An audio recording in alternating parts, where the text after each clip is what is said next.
Any small business out there, I think it's really important for you to spend a lot of time figuring out what your unique story is, because that is what's going to see you through the many, many, many difficult moments that will come. It is remarkable to think that something so small, which was just created on a casual day by our mum somewhere in Lagos 20-something years ago, we've taken that incredible recipe and we've introduced other people to our heritage, our culture and our story, from mum's kitchen to thousands of homes across the UK. So that's what Puff Puff Industry is. We've always been North Londoners through and through. So when we started the business, the whole goal was just to start supplying people around North London. And quite quickly, we had to expand and go national. So, hi Mama. I've just been saying that this is the Puff Puff Industry home. This is where it all started. Okay. All right, let's go. Let me talk about this. Which one? No, This please. one? Why? Oh, what do you want to say about Why? it? We came into the UK in 2007, yeah. I think that would be your first school picture. Hey, we're Puff Puff Ministry. Start. Again. Hey, we're Puff Puff Ministry. One more time. 3, 2, 1. Hey, we're Puff Puff Ministry.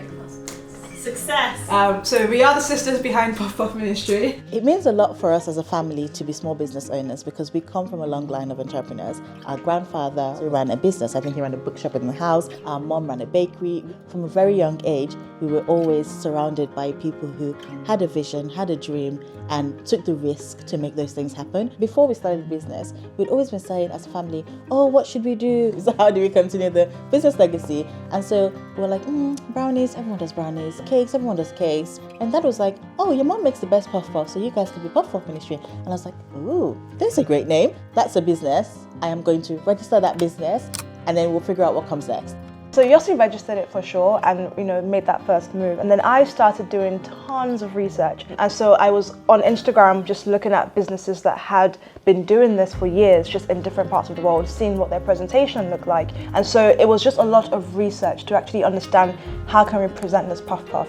I think that was how we then got to this idea of, okay, boxes, arrange them in this row and, do the toppings. And, we started then just thinking about the experience. When we were planning launching Puff Puff Ministry, thinking about how we wanted it to, reach different people. We started doing it from home during lockdown, so it was very small production scale. But I think once we put things on social media, the interest was just massive. If you're not already a Puff Puff lover, come and be a part of this community. Let's have a lot of fun eating Puff Puffs. Our first orders came through Instagram. Yeah. We didn't have a website. We just said to people, our shop is open now. DM us on Instagram. Send us the address, what toppings you want, and we'll do it for you. Yeah, Mom, do you remember though, when we used to make Puff Puff at home in the early days? We'll start from here to weigh the ingredients. Then that's the corner where I fried the puff puff. Then we do the drizzling in the sitting room. In the early days when we launched, we used to do deliveries very locally around North London. Dad used to make those deliveries for us. But the first order that came through, and it was a name I didn't recognize, I was like, whoa, who is this person? That felt unreal. That really felt, okay, yeah, we're doing this. We've actually managed to reach beyond just our immediate circle. The interest was just massive, and so we realised that there's only so much we can keep doing at home, so we knew we had to move to a bigger space.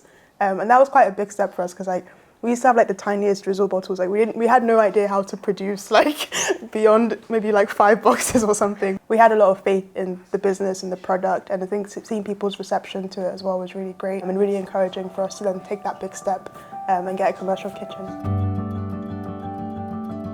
Morning, Mum! So what's the plan for today? We have enough benches and workspaces to fold boxes and make the puff puff and do the toppings. Everything happens all in one place now. But most importantly though, it just gets us into a really good flow when you're following all the right structures. This is the golden ball of joy, puff puff. My first puff puff, wow, that would be some 25 years ago. I like to make puff puff for my daughters. They love it, and every time we have parties, People always say to me, wow, that's the best puff puff they've eaten. When you think about West African desserts or even just West African food, it's still up and coming. So we felt like there was a really, really strong, clear market opportunity here. So roll your milk. Okay, let's pack this The up. growth of this business was beyond what any of us expected. And so what that meant was we were having to then face some of these growing pains much sooner than we thought we would. We launched right in the heart of the pandemic, and so it was easy for us to make sales. Everyone was at home. 2021, early 2022, it was like, okay, something has shifted. People aren't at home anymore. We can't just be a business that's shipping boxes across the country. We need to go to where people are.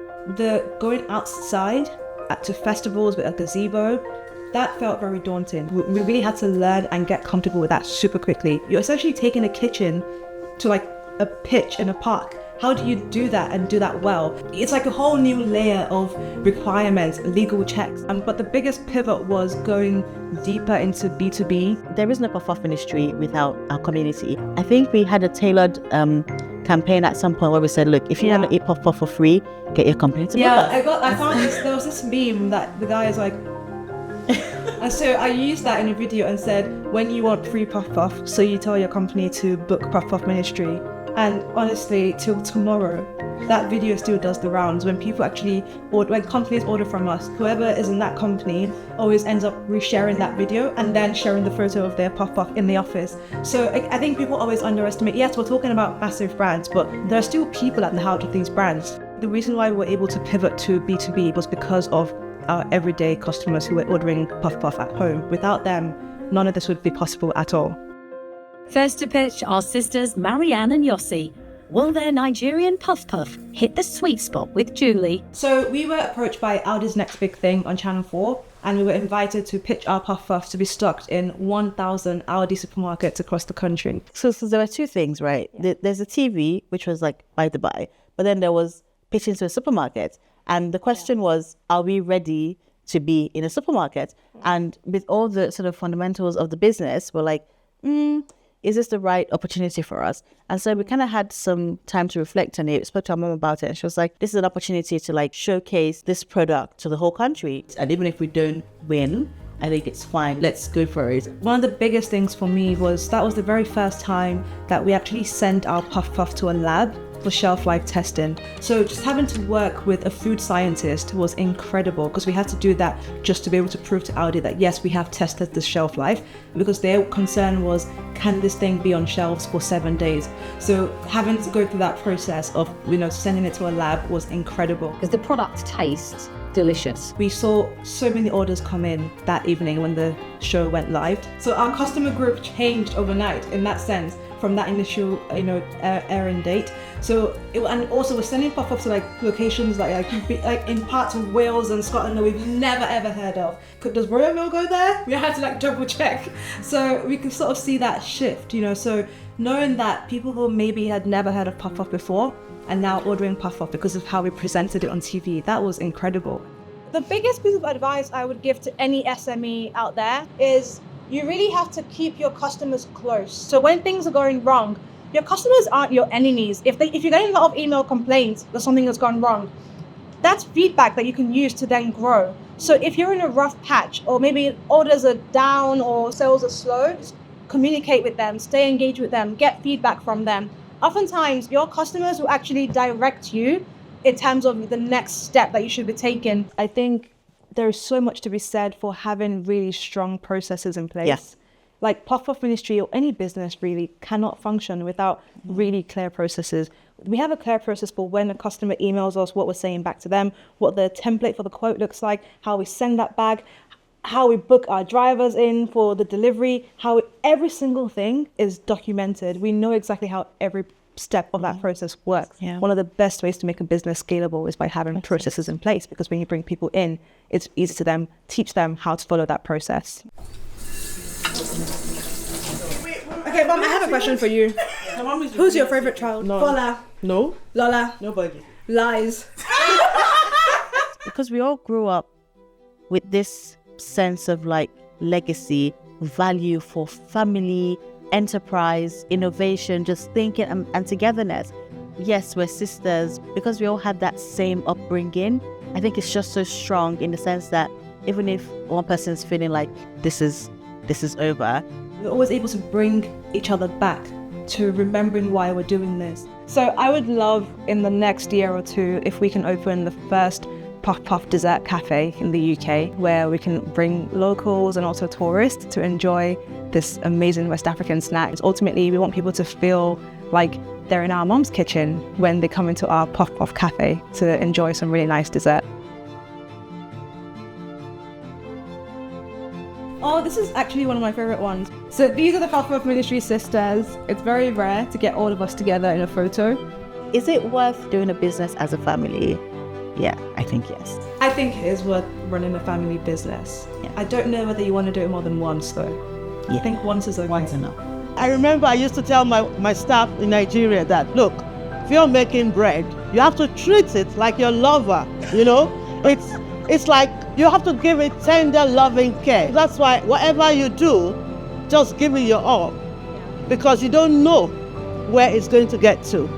I mean, I would say though, Mom, like, I know we always talk about how central you are to Puff Puff Ministry, but it's true, it's genuinely the truth. And I don't think we would be here, not just in terms of starting the business, but just keeping our energy levels up, reminding us of what the big picture is. And we really do deeply, deeply appreciate how much time and love and care and support that you give to Puff Puff Ministry. It means everything. Just wanted to say thank you.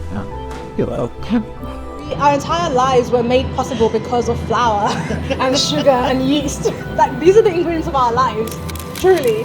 Everyone say puff puff, puff puff.